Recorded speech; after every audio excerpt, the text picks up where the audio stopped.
Ushbu loyiha Xalq banki hamkorligida Toshkent viloyati Chinoz tumani Mufida 114-kontirda amalga oshirib kelmoqda.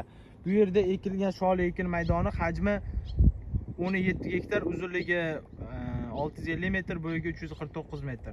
Bu yerda ekilgan zamonaviy usullar bilan parvarishlanmoqda. Hozirgi kunda unib chiqish jarayonida ekin holati yetishtirish 100 kun davom etadi.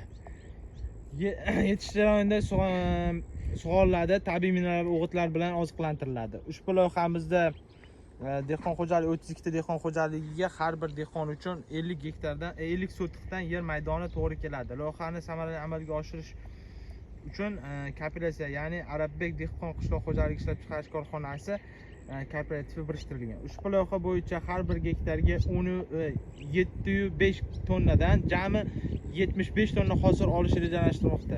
Mazkur ekin yig'ishtirib olingandan so'ng ikkinchi ekin hamda yuqori daromadli ekin turi ekish orqali egalarining daromadlari yanada oshirib boriladi.